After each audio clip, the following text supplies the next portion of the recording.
जय हिंद दोस्तों, स्वागत है आप सभी का एक और मोस्ट अवेटेड सेशन में। और मेरा नाम है बलराम धानी। देखिए, आज की जो क्लास होने वाली है वो केंद्र और राज्यों के बीच संबंध से होने वाली है। और मैं आपको ये पहले ही बता देना चाहता हूँ, यहाँ पर UP triple S C PET जरूर लिखा हुआ है, लेकिन ये क्लास किसी भी एग्जाम में यदि आप बैठ रहे हो तो सभी के लिए इंपॉर्टेंट है। हाँ, बस ये ग्रेजुएशन लेवल की क्लास नहीं है। यदि कोई ग्रेजुएशन से आपका पेपर है तो उसके लिए क्लास नहीं है। और यदि ग्रेजुएशन से भी आप पेपर दे रहे हो कोई और बेसिक डिटेल आपको नहीं पता है संविधान की, या ये टॉपिक लिखे हुए हैं, तो आप इस क्लास को देख सकते हो। नहीं तो प्लस टू का आप कोई भी एग्जाम दे दीजिए, इससे बाहर क्वेश्चन नहीं बनते। ज्यादातर चीजें मैंने वही रखी हैं जो प्लस टू तक कवर की जाती हैं। हाँ, ऐसा हो सकता है एसएससी जीडी और रेलवे जो है जिस टाइप के पेपर बनाती है तो एक आध क्वेश्चन इधर उधर हो जाए, लेकिन पैट का जो एग्जाम है उसमें आपको सभी चीजें यहाँ से मिलने वाली है। जितने भी ये ग्रीन यहाँ पर हुए हुए हैं ये सारी क्लासें मैंने करा दी। और यदि ये क्लास आपने नहीं देखी हैं तो नीचे डिस्क्रिप्शन में लिंक दिया गया है, आप इन क्लासों को देख लीजिए। नहीं तो प्लेलिस्ट में भी मिल जाएगी, चैनल पर प्लेलिस्ट बनी है संविधान की, तो उसमें भी ये सभी क्लासें पढ़ी हैं। वीडियो का पीडीएफ हमेशा ही मेरे टेलीग्राम ग्रुप पर मिलता है और आप टेलीग्राम ग्रुप को ज्वाइन कर लीजिए, वहां से आपको पीडीएफ मिल जाएगा। तो आज की क्लास में हम पढ़ने वाले हैं केंद्र और राज्यों के बीच संबंध। केंद्र और राज्यों के बीच जो संबंध होते हैं उनको कैसे समझेंगे हम, तो उनको समझने के लिए जरूरी है कि आपको केंद्र का पता होना चाहिए और राज्य का पता होना चाहिए। केंद्र और राज्यों के बीच जो संबंध हैं वो भाग 11 में दिए गए हैं और मैंने आपको बताया है संविधान के अंदर 22 भाग हैं। कुछ आपको ये 25 भी पढ़ाते हैं, लेकिन 25 जो हैं इस तरह से हैं, 4 कै 9 कै इस तरह से करके हैं ये। तो यहां पर जो कै भाग बढ़ा है उसी को कुछ 25 करके पढ़ा देते हैं, 3 प्लस कर देते हैं, लेकिन मेन जो पर्टिकुलर भाग हैं वो हमेशा 22 ही हैं। तो 22 भाग में 11वां भाग जो है केंद्र और राज्यों के बीच संबंध से रिलेटेड है। और ये देखिए अध्याय में बटा है 2 अध्याय में। अध्याय 1 जिसमें दी गई है विधायिकी संबंध यानी कि लेजिस्लेटिव रिलेशन, जो 245 से 255 तक जाता है। तो अनुच्छेद 245 से लेकर 255 विधायिकी संबंध से है। अध्याय 2 जो है ये बटा हुआ है अनुच्छेद 256 से लेकर 261 तक, जिसको इंग्लिश में एडमिनिस्ट्रेटिव रिलेशन कहा जाता है। तो प्रशासनिक संबंध और विधायिकी संबंध और उसके साथ साथ केंद्र और राज्य, ये 4 पॉइंट आपके मेन बने हैं जो आपको पता होना चाहिए। तो यहां पर सबसे पहले मैं ये डिस्कस करूंगा आपके साथ, क्योंकि 60% बच्चे जो भी नई तैयारी करना स्टार्ट करते हैं उन्हें केंद्र और राज्य का भी नहीं पता होता। केंद्रीय कार्यपालिका क्या होती है, मेन तो कार्यपालिका समझनी होती है हमें। केंद्रीय कार्यपालिका क्या होती है, राज्य कार्यपालिका क्या होती है, विधायिका क्या होती है और प्रशासनिक व्यवस्था क्या होती है। तो यदि ये चीजें आपको पता है तो आप इस क्लास को स्किप कर सकते हो और आगे बढ़ सकते हो। आगे आपके लिए इंपॉर्टेंट पोर्शन है जो एग्जामों में पूछा जाएगा। केंद्र को समझने के लिए सबसे पहले आपको यह समझना होगा जो भारत है ये 28 राज्य और 8 केंद्र शासित प्रदेशों में बटा हुआ है। इन 28 राज्यों को होल्ड करने के लिए केंद्र सत्ता होती है, या ये भी कह सकते हैं ये जो पूरा भारत है इस भारत को इसकी प्रशासनिक व्यवस्था, इसकी राजनीतिक व्यवस्था, इसकी आर्थिक व्यवस्था और उसके साथ साथ विदेशों से जो संबंध होते हैं, हमारे विदेशों से जो व्यापार होते हैं, उसको होल्ड करने के लिए केंद्र सत्ता या केंद्रीय कार्यपालिका होगी। जब राज्य स्तर की बात करेंगे तो राज्य स्तर पर सीएम होता है, यहाँ पर विधानसभा और विधान परिषद होती है और पर्टिकुलर एक भूभाग दिया होता है एक राज्य को। उसी भूभाग के अंदर वो नियम कानून बनाता है, उसकी एक जनसंख्या निर्धारित की जाती है राज्य की। आपने कभी भी ऐसा नहीं सुना होगा कि उत्तर प्रदेश के योगी आदित्यनाथ जी ने कोई योजना निकाली या कोई कानून बनाया और वो पंजाब में जाकर लागू हो गया, या महाराष्ट्र के जो सीएम हैं उनके द्वारा कोई कानून नियम बनाए गए या कोई योजना निकाली गई और वो उत्तर प्रदेश में लागू हो जाती है। ऐसा नहीं होता। ऐसा जरूर है कि आपने ये जरूर सुना होगा कि प्रधानमंत्री नरेंद्र मोदी जी के द्वारा कोई योजना या संसद के द्वारा कोई कानून बनाया गया, जैसे जीएसटी कानून बनाया गया, वो पूरे भारत में लागू हो गया और योजना जो निकाली जाती है पूरे भारत के लिए निकाली जाती है। तो आप राज्य और केंद्र को अच्छे से समझ गए होंगे। अब बात करते हैं यहां पर केंद्र। केंद्र की जब हम बात करेंगे इसको हम दो तरह से बांट सकते हैं। एक तो आ जाएगा संघीय कार्यपालिका, संघीय कार्यपालिका, और दूसरा पॉइंट यहां पर आ जाएगा संघीय संघीय विधायिका, विधायिका। संघीय कार्यपालिका के अंदर आप देखते हो पीएम हो जाएंगे, जो प्रधानमंत्री हैं वो हो जाएंगे, उसके बाद राष्ट्रपति हो जाएंगे, राष्ट्रपति, उपराष्ट्रपति, उपराष्ट्रपति, और यहां पर जो प्रधानमंत्री या ये कह सकते हैं राष्ट्रपति अपनी सहायता के लिए प्रधानमंत्री को रखता है और प्रधानमंत्री अपनी सहायता के लिए मंत्रिमंडल को रखता है। तो मंत्रिमंडल भी इसके अंदर शामिल होगा। मंडल, मंत्रिमंडल, प्रधानमंत्री, राष्ट्रपति, उपराष्ट्रपति कार्यपालिका में होते हैं और इनके देश के लिए कार्य करना, योजनाएं निकालना, डेवलपमेंट का काम करना, विकास का काम करना, ये इनकी जिम्मेदारी होती है। संघीय विधायिका की बात करें तो इसके अंदर हम संसद को रखते हैं, संसद, और संसद के दो पार्ट हैं, एक आ जाएगा आपका लोकसभा और दूसरा राज्यसभा, और इनके साथ साथ राष्ट्रपति भी इसका एक अभिन्न अंग होता है। और आपको ये पता होना चाहिए कि संसद जो है इन तीनों के मिलने से बनती है। संसद, लोकसभा, राज्यसभा और उसके साथ साथ राष्ट्रपति जब इनके साथ मिल जाता है तो ये संसद कहलाती है। राज्य की बात करें तो राज्य भी इसी तरह दो तरह से बटी हुई है। एक राज्य सेम है, राज्य कार्यपालिका, राज्य कार्यपालिका, और उसके साथ साथ राज्य विधायिका। यहां राज्य कार्यपालिका में आपको सीएम देखने के लिए मिलेगा, राज्यपाल मिलेंगे, राज्यपाल, और सीएम की सहायता के लिए मंत्री परिषद होती है, मंत्री परिषद। तो ये चीजें आपको यहां राज्य में मिलेगी। विधायिका में आपको दो पोर्शन मिलेंगे, एक मिलेगा आपको विधानसभा और दूसरा मिलने वाला है यहां पर विधान परिषद, विधान परिषद। और जरूरी नहीं है कि सभी राज्यों में विधान परिषद हो, तो जहां पर विधान परिषद नहीं है वहां पर अकेला आपको विधानसभा मिलेगी। तो ये राज्य का शेड्यूल है। विधायिका की बात करें तो विधायिका जहां पर मैंने आपको समझाई है राज्य विधायिका है और संघीय विधायिका है, यानी संघीय या केंद्रीय विधायिका है। तो यहां पर आप विधायिका को भी थोड़ा सा डिटेल से पढ़ लेते हैं। संसद द्वारा देखिए, यहां जो विधायिका है एक तो आपकी संसद आ जाएगी और दूसरा यहां पर आ जाएगी विधानसभा और विधान परिषद, विधान परिषद। अब देखिए विधायिका का मतलब क्या होता है। विधायिका का मतलब सीधा सा ये होता है कि कानून बनाने का जो प्रोसेस है या तो वो संसद के पास होगा, राज्य स्तर पर बात करेंगे तो जहां पर विधानसभा है वहां पर विधानसभा के द्वारा होगा, और जहां पर विधान परिषद और विधानसभा है वहां पर दोनों का होगा। प्रशासनिक व्यवस्था में जब हम बात करेंगे तो प्रशासनिक व्यवस्था में आप ऐसे समझ सकते हो, एक तो कानूनी होती है, कानूनी, और दूसरी होती है न्यायिक, न्यायिक।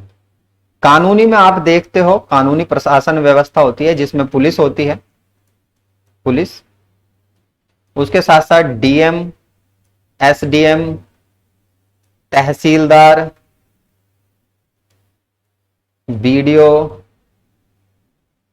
वीडियो, ये सब होते हैं। इनका काम क्या होता है? इनका काम होता है राज्य स्तर पर प्रशासनिक व्यवस्था को संभालना। और न्यायिक व्यवस्था में आपको देखिए, देश के लिए की बात करूं और राज्य के लिए भी बात करूं तो यहां पर दो प्रकार की होती है, सुप्रीम कोर्ट होता है और एक हाई कोर्ट होता है। सुप्रीम कोर्ट पूरे भारत की न्यायिक व्यवस्था को संभालता है और हाई कोर्ट राज्य की न्यायिक व्यवस्था को संभालता है। संसद के द्वारा जो बनाए गए कानून हैं उन्हें आप ऐसे समझ सकते हो जैसे जीएसटी 2017 में लागू हुई, उसके बाद पर्यावरण अधिनियम, पर्यावरण अधिनियम 1972, इसको समझ सकते हो आप। ये जो पर्यावरण अधिनियम है या जीएसटी है या खाद्य संरक्षण अधिनियम है, या आप इससे भी बेटर उदाहरण ले सकते हो यातायात अधिनियम 1988। यातायात अधिनियम जो है, यातायात के द्वारा जो कानून बनाए गए हैं, नियम कानून हैं, वो पूरे भारत में तकरीबन सेम ही है। उसी तरह से जीएसटी जो है, जीएसटी का जो प्रोसेस है वो भी पूरे भारत में सेम है। लेकिन यहां विधानसभा की जब हम बात करेंगे तो विधानसभा का जो कानून होता है वो केवल राज्यों तक ही सीमित होता है, राज्यों से आगे नहीं जाता। तो उम्मीद करता हूं कि ये केंद्र, राज्य और विधायिका और प्रशासनिक व्यवस्था ये आपकी समझ में आ गई होगी। तो अब मैं केवल डिस्कस करने वाला हूं आपके साथ इस पोर्शन को जो यहां पर लिखा हुआ है। देखिए, मैंने आपको पढ़ाया है विधायिकी संबंध, लेजिस्लेटिव रिलेशन जो है 245 से लेकर 255 तक जाते हैं। लेकिन यहां पर आपको सभी आर्टिकल पढ़ने की आवश्यकता नहीं है, 245 से लेकर 255 तक के सभी आर्टिकल, क्योंकि इससे पहले जब मैंने आपको मौलिक अधिकार पढ़ाए थे, मौलिक कर्तव्य पढ़ाए, राज्य के नीति निर्देशक तत्व पढ़ाए, तो उनमें मैंने सभी आर्टिकल आपको पढ़ाए क्योंकि वो इंपॉर्टेंट था आपके लिए। यहां पर आपको दो आर्टिकल देखने हैं। एक नंबर एक तो है संविधान का अनुच्छेद 245, जिसमें यह कहा गया है संसद भारत के संपूर्ण राज्य क्षेत्र या किसी एक भूभाग पर विधि बना सकती है। तो यहां पर आप देखिए, जो पूरा भारत है, संसद के द्वारा, दिल्ली में जो संसद है, संसद के द्वारा पूरे भारत पर कानून बनाया जा सकता है। ऐसा भी हो सकता है वो केवल सिक्किम के लिए कोई कानून बना दे, या ऐसा हो सकता है वो आंध्र प्रदेश के लिए कुछ कानून बनाकर छोड़ दे, और ऐसे भी हो सकता है कि पूरे भारत के लिए कानून बना दे। तो ये कहा गया है 245 में। 248 की बात करूं तो अवशिष्ट शक्तियां, अवशिष्ट विधायी शक्तियां केंद्र सरकार के पास हैं। और ये अवशिष्ट विधायी शक्तियां क्या हैं? तो संघ सूची जो होती है, इसके जितने भी विषय यहां पर लिखे हैं ये अवशिष्ट विधायी शक्तियां के हैं। यहां पर जो पढ़ने वाले हैं वो पढ़ने वाले हैं हम अनुसूची 7। जो ये जो पोर्शन है जिसमें हम विधायिक संबंधों को पढ़ेंगे, प्रशासनिक संबंध आपको पढ़ने की आवश्यकता नहीं है, केवल आप पढ़िए विधायिक संबंध। और विधायिक संबंध जानने के लिए आपको पढ़नी होगी अनुसूची 7। भारतीय संविधान में 12 अनुसूची हैं। जब संविधान बना था 26 जनवरी 1950 को जब लागू हुआ था, तब 8 अनुसूची थी। दोनों क्वेश्चन आपसे पूछे जाते हैं, वर्तमान में कितनी है और तब बनकर आया था तब कितनी थी। यहां पर ये जो अनुसूची 7 है इसे 3 भागों में बांटा गया है, संघ सूची, राज्य सूची और समवर्ती सूची। संघ सूची जो है इसमें 100 विषय हैं, राज्य सूची में 61 विषय हैं। हालांकि पहले इसमें 66 विषय थे, 5 विषयों को कम कर समवर्ती सूची में रख दिया गया। समवर्ती सूची में 52 विषय हैं, पहले इसमें 47 थे, यहां से 5 यहां पर रखे गए हैं। और ये कौन से संविधान संशोधन के तहत रखे गए हैं? तो इसके लिए जो संविधान संशोधन हुआ है वो 42वां संविधान संशोधन हुआ है। ये कब हुआ है? तो ये 1976 में हुआ था। और मैंने पहले आपको पढ़ाया था कि 42वां संविधान संशोधन काफी ज्यादा इंपॉर्टेंट है। और ज्यादातर संविधान के अंदर जो संशोधन हुए हैं, 60% से ज्यादा संविधान संशोधन जो हुए हैं वो 42वें संविधान संशोधन के तहत हुए हैं। इसीलिए 42वें संविधान संशोधन को मिनी संविधान कहा जाता है। ये 5 विषय हैं जो मैंने अभी आपको बताए, राज्य सूची से समवर्ती सूची में शामिल किए गए हैं। अब राज्य सूची से कौन कौन से विषय हैं ये आपको याद करने पड़ेंगे, इंपॉर्टेंट है पोर्शन, आप इन्हें स्किप नहीं कर सकते। शिक्षा, वन, नापतोल, वन्य जीवों का संरक्षण, न्यायिक प्रशासन। तो ये 5 विषय हैं जिनको राज्य सूची से हटाकर समवर्ती सूची में रख दिया गया। और अब एक विषय और है जो हेल्थ का है, हेल्थ यानी स्वास्थ्य। स्वास्थ्य का विषय जो राज्य सूची का विषय है, उस पर भी काफी ज्यादा चर्चाएं हो रही हैं कि इसको हटाकर समवर्ती सूची में रख देना चाहिए, जिस पर दोनों मिलकर कानून बना सके। तो यहां जो संघ सूची है, संघ सूची वो सूची होती है जिस पर केवल केंद्र यानी कि संघीय व्यवस्था वो ही कानून बना सकती है। राज्य सूची की बात करें तो जिस पर केवल राज्य कानून बना सकता है। समवर्ती सूची की बात करें तो समवर्ती सूची में दोनों मिलकर कानून बना सकते हैं, संघ भी बना सकता है, केंद्र भी मिलकर कानून बना सकता है और राज्य भी बना सकता है।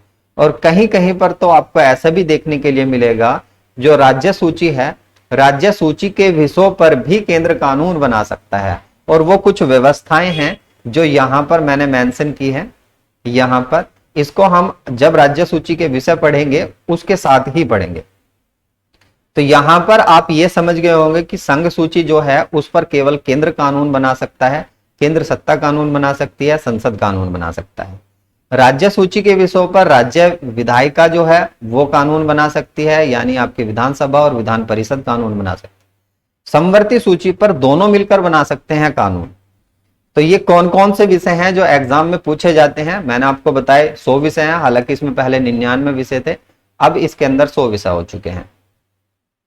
संघ सूची के 100 विषय आपको पढ़ने की आवश्यकता नहीं है, मैंने जितने यहां पर मेंशन किए हैं यही आपको पढ़ने हैं।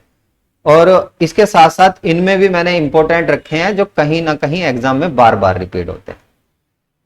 अब आप ये भी आपका टेंशन हो गई होगी कि इतने सारे सब्जेक्ट कैसे याद होंगे, इनके लिए रट्टा मारना पड़ेगा। नहीं, केवल चीजों को आप समझिए।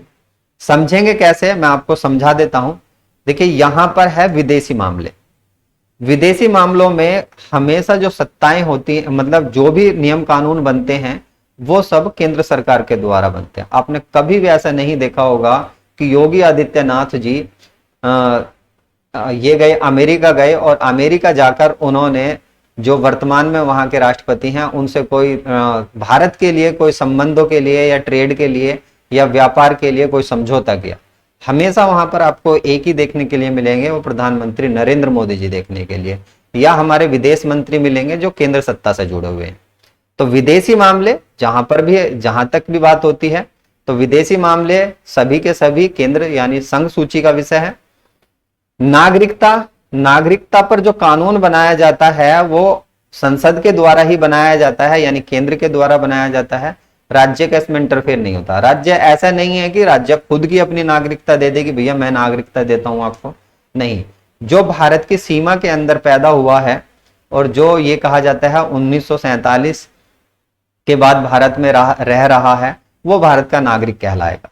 संचार व्यवस्था, कम्युनिकेशन जो है जिसमें आपका जियो, एयरटेल, ये सारे बीएसएनएल, ये सभी संचार व्यवस्था जो है इसको भी जो होल्ड करता है वो संघ करता है या केंद्र करता है।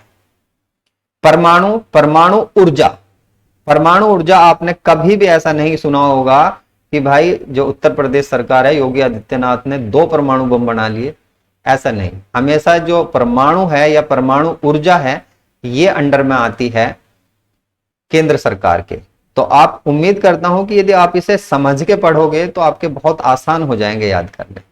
अंतरराष्ट्रीय शांति और युद्ध जो होता है, या शांति होगा या युद्ध होगा, उसको जो होल्ड करेगा वो भी केंद्र सरकार ही करेगी। बीमा, जितने भी बीमा योजनाएं वगैरह जो चलती हैं ये भी केंद्र सरकार के द्वारा। बंदरगाह ये भी केंद्र सरकार के द्वारा। बैंक, विदेशी व्यापार, विदेश यहां से जोड़ सकते हो, विदेशी मामले या व्यापार दोनों सेम ही है। जनगणना इंपॉर्टेंट है, जनगणना स्टार लगा हुआ है। और देखिए जनगणना जो है, जो जनसंख्या नियंत्रण है वो तो दोनों का विषय है, लेकिन जनगणना कराने का जो दायित्व है वो दायित्व केवल केंद्र सरकार के पास है, केंद्र कराती है जनगणना। डाक बचत बैंक, डाक बचत बैंक जो है बैंकों से ही जुड़ा हुआ है, जहां बैंक और यहां पर भी बचत बैंक। यहां पर देखिए डाक और तार लिखा हुआ है। डाक और रेल, जो पोस्ट है, पोस्ट ऑफिस है, और रेलवे, ये दोनों जो विषय हैं ये विषय केंद्र सरकार के हैं। सेवा कर, जो सेवा कर होता है और जो मैंने आपको अर्थशास्त्र में पढ़ाए थे, प्राइमरी सेक्टर, सेकेंडरी सेक्टर और टर्सरी सेक्टर, तो ये सेवा कर से जुड़ा हुआ है। सेवा कर इसके अंडर में आते हैं। निगम कर, कारपोरेट जो कर होते हैं, जो बड़े बड़े उद्योगपतियों पर कर लगाया जाता है, और उद्योगपतियों पे नहीं, भारत के किसी भी व्यक्ति की आय यदि 5 लाख से ऊपर है और उसे कोई टैक्स देना है तो वो सीधा सीधा भारत सरकार को देता है, राज्य सरकार टैक्स नहीं लगाती, जो इनकम टैक्स होता है उसको नहीं लगाती। कृषि से भिन्न, कृषि हमेशा ही राज्य सरकार का विषय रहा है। लॉटरी इंपॉर्टेंट है। उसके साथ शेयर बाजार काफी इंपॉर्टेंट पोर्शन है। शेयर बाजार भी, कभी भी राज्य शेयर बाजार आपने नहीं सुना होगा, हमेशा जो होता है शेयर बाजार केंद्र सरकार के अंडर में आता है। और बैंक तो आप ऐसे समझ सकते हो, रिजर्व बैंक ऑफ इंडिया जो है ये भारत का सबसे बड़ा बैंक है और बैंकों का बैंक भी कहा जाता है। बैंक जो है ये पूरे भारत की बैंकिंग व्यवस्था को संभालता है। तो अब डाक बैंक आ जाए या नॉर्मल बैंक आ जाए, बीमा सेक्टर आ जाए, ये सब आपको रिजर्व बैंक के अंडर में ही मिलेंगे। तो इससे आप समझ सकते हो कि केंद्र सूची के विषय कौन कौन से हैं। राज्य सूची की बात करें तो राज्य सूची में जो है, देखिए यहां पर स्टेट लिस्ट में 61 विषय हैं वर्तमान के अंदर। कारागार, जिला कारागार जो होते हैं, जेल जो होती हैं, वो इसके अंडर में आती हैं। भूमि, और भूमि से ही आप समझ सकते हो, देखिए पशुपालन कृषि से जुड़ा हुआ है, सिंचाई, उसके साथ साथ भू राजस्व लगान, कृषि आय पर कर, कृषि भूमि और संपदा शुल्क, कृषि भूमि और उत्तराधिकारी पर कर। तो कृषि से रिलेटेड कोई भी पोर्शन हो, वन लाइनर में आपके याद हो जाएगा। भूमि, कृषि, ये सभी राज्य सूची का विषय है। स्थानीय स्वशासन, स्थानीय स्वशासन में जिला पंचायत, ग्राम पंचायत, ये सभी आ जाते हैं। और ग्राम पंचायत और जिला पंचायत, यदि स्थानीय स्वशासन आपको पता है, हालांकि टॉपिक है वो भी आपका अगली वीडियो में हो जाएगा। तो यदि स्थानीय स्वशासन पता है तो आप आराम से लगा दोगे कि ये स्थानीय स्वशासन राज्य सूची का विषय, क्योंकि स्थानीय स्वशासन में ग्राम पंचायत और जिला पंचायत और ब्लॉक ये सभी आते हैं। पारदेशिक लोक सेवा आयोग, पारदेशिक लोक सेवा आयोग क्या होता है? स्टेट पीसीएस, जब भी आप स्टेट पीसीएस के या राज्य लोक सेवा आयोग के लिए फॉर्म वगैरह भरते हो तो वही है ये राज्य। एक संघ लोक सेवा आयोग होता है जो केंद्र के अंदर आता है, और एक अखिल भारतीय सेवाएं होती हैं जो प्रशासनिक व्यवस्था का विषय है। ये वैसे प्रशासनिक व्यवस्था में अखिल भारतीय सेवाएं होती हैं, वो पूरे भारत के लिए होती हैं। वो उसमें ये मैंडेटरी नहीं होता कि केंद्र ही उसको रखेगा, या वो कहीं पर भी लागू हो सकती है। लोक स्वास्थ्य, तो यहां पर लोक को आप स्किप कर सकते हो, केवल स्वास्थ्य पढ़ सकते हो। मैंने बता ही दिया, अभी राज्य सूची का विषय है, लेकिन इसको रखने का विचार किया जा रहा है समवर्ती सूची में। बाजार और मेले, और जो मेले लगते हैं देखिए आपके स्टेट में लगते हैं, तो ये जो हो जाएगा ये राज्य सूची का विषय हो जाएगा। राज्य पुलिस, कोई सी भी पुलिस हो सकती है, यूपी पुलिस, बिहार पुलिस, उसके साथ साथ Haryana police, Punjab police, Delhi police. हालांकि दिल्ली पुलिस केंद्र सूची का विषय है, जहां पर केंद्र शासित प्रदेश है कोई, केंद्र के अंडर में आ जाता है, केंद्र शासित ये लिखा हुआ है, तो उस पर जो शासन होगा, उसका जो प्रशासन होगा, प्रशासनिक व्यवस्था होगी, वो केंद्र के अंडर चली जाएगी। इसलिए दिल्ली पुलिस जो है वो विषय कहलाएगा केंद्र का। पथकर, पथकर कैसा होता है? टोल, जो टोल टैक्स होता है उसी के बारे में बात की गई है। प्रति व्यक्ति कर, प्रति व्यक्ति पर कैपिटल टैक्स जो होता है, प्रति व्यक्ति पर जो नॉर्मल सा टैक्स लगता है, कोई सामान वगैरह खरीदने जाते हैं टब टैक्स लग जाता है, वो प्रति व्यक्तियों पर ही गिना जाता है। मनोरंजन कर, बाकी इसमें कुछ नहीं है। शराब और गैस ये सभी रखे जाते हैं। गैस किसी राज्य में कम रेट होते हैं, और उसी तरह जो अल्कोहल है उसके भी रेट कहीं किसी राज्य में कम है और किसी राज्य में ज्यादा है। तो ये व्यवस्थाएं हैं, यदि आप इन्हें ध्यान से समझ रहे हो तो आपको याद करनी आसान हो जाएगी। आपने यदि वीडियो स्किप मत करिए, मेरा तो कहना यह है, क्योंकि मैं आपको याद करा दूंगा यहीं पर, आप बड़े आराम से समझ जाओगे कि राज्य सूची का कौन सा विषय है। और 101% मैं बताता हूँ, 4 पेपर बनने वाले हैं पैट के अंदर। या तो आपसे पूछा जाएगा सब्जेक्ट, ये जो विषय है राज्य सूची में कितने विषय हैं? 61। या ये पूछा जाएगा कि ये पर्टिकुलर विषय किससे रिलेटेड है, संघ सूची से, राज्य सूची से, समवर्ती सूची से। अब देखिए यहां पर मैंने आपको शुरू में ही बताया था कि राज्य जो है, राज्य को विषय तो दिए गए हैं, लेकिन कुछ परिस्थिति ऐसी पड़ती हैं जहां पर राज्य सूची के विषयों पर भी केंद्र कानून बना देता है। कहा तो ये गया है कि राज्य सूची के जो विषय हैं उस पर केवल राज्य ही कानून बनाएगा, लेकिन कुछ कंडीशन ऐसी आ जाती हैं जिन कंडीशन में राज्य सूची के विषयों पर कानून केंद्र भी बनाता है। और ये कौन कौन सी कंडीशन है? तो राज्यसभा एक प्रस्ताव पारित करती है, जैसे जीएसटी पारित किया था, भैया राज्यों में लागू होगा तो होगा। तो आर्टिकल आपको याद करने की आवश्यकता नहीं है। राष्ट्रीय आपात, जब पूरे देश पर राष्ट्रीय आपात लग जाए, यो युद्ध की स्थिति आ जाए या आक्रमण छा जाए, तब उसकी वजह से जो 352 है, देखिए राष्ट्रीय आपात हो जाएगा 352, और राष्ट्रपति शासन हो जाएगा 356।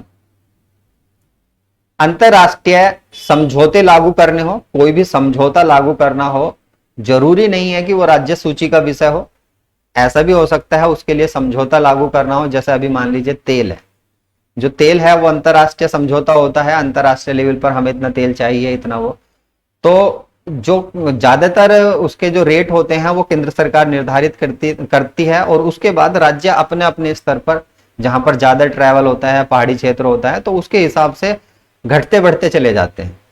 तो राज्य सूची के जो विषय हैं यहां पर देखिए, उन पर भी केंद्र कानून बना सकते। राज्य के अनुरोध करता है, जब राज्य अनुरोध करता है कि भाई हमारे यहां पर ये चीज परिवर्तित कर दीजिए, जैसे अभी आप एक चीजें सबसे ज्यादा सुन रहे होंगे, किसी राज्य में किसी एक जगह का नाम परिवर्तित कर दिया गया, तो या ऐसे भी होता है किसी ट्रेन रेलवे स्टेशन का नाम चेंज कर दिया गया। ये क्या चीज होती है, राज्य खुद आग्रह करता है राज्यसभा में कि इसका नाम चेंज कर दीजिए, तो राज्यसभा जो है और लोकसभा मिलकर उसको कह देते हैं चलिए आपका नाम चेंज हो गया। तो उस पर जब राज्य खुद अनुरोध करता है कि भाई इस चीज को आप बदल दीजिए, तब भी कानून बना सकते हैं।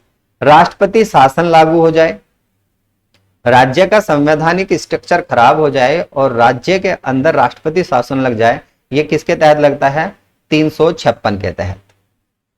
356 के तहत यदि राष्ट्रपति शासन लग जाता है और पूरी की पूरी प्रशासनिक भी और विधायक भी, मैंने शुरू में पढ़ाया आपको, पूरी प्रशासनिक व्यवस्था और विधायक व्यवस्था किसके अंडर में आ जाती है, राज्यपाल के अंडर में आ जाती है।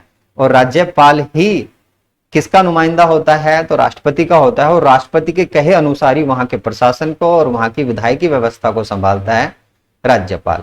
तो उम्मीद करता हूं ये चीजें आपकी समझ में आ गई होंगी। हालांकि ये पोर्शन आपका जैसे आर्टिकल पूछ लेता है इसका, उसके बाद अनुच्छेद पूछ लेता है, या स्टेटमेंट बेस्ड क्वेश्चन बनेंगे, निम्नलिखित में से किस स्थिति में राज्य सूची के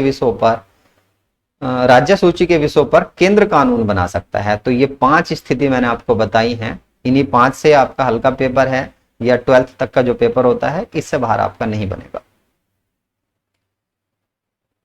समवर्ती सूची की बात करें तो इसको कंकरेंट लिस्ट बोला जाता है। इसके अंदर 52 विषय हैं वर्तमान में, पहले 47 थे और मैंने बता भी दिया 42वें संविधान संशोधन के तहत 5 विषय रखे गए हैं। तो यहाँ पर जितने भी मैंने रेड किए हुए हैं इंपोर्टेंट हैं, उसके साथ साथ शिक्षा देखिए, इसको जोड़ा गया था, वन बाट माप इसको जोड़ा गया था, उत्तराधिकारी कर ये समवर्ती सूची का है, दंड विधि और दंड प्रक्रिया दोनों ही है, दंड विधि जो थानों में होती है, दंड प्रक्रिया न्यायालयों में होती है, विवाह विच्छेद इंपोर्टेंट है, जनसंख्या नियंत्रण जनगणना जो है वो भारत की जिम्मेदारी होती है और जनसंख्या नियंत्रण दोनों की जिम्मेदारी होती है, परिवार नियोजन इसी से जुड़ा हुआ है तो आपको आराम से याद हो जाएगा, वन्य जीवों का संरक्षण ये आ जाएगा, समाचार पत्र और पुस्तकें ये सब चीजें हैं। बाकी मैंने यहाँ पर डिटेल दे दी है, यदि आपने पढ़नी है तो पीडीएफ में मिल जाएगी, खास आपके पढ़ने वाला नहीं है, लेकिन डिटेल यदि आप जानना चाहते हैं तो यहाँ से मिल जाएगी।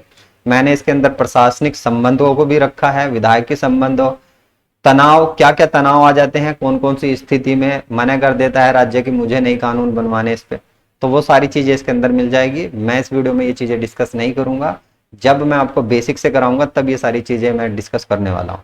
तो बस इस वीडियो में इतना ही। वीडियो का पीडीएफ आपको मेरे टेलीग्राम पर मिल जाएगा। थैंक यू फॉर वॉचिंग, मिलता हूँ नेक्स्ट वीडियो में, धन्यवाद।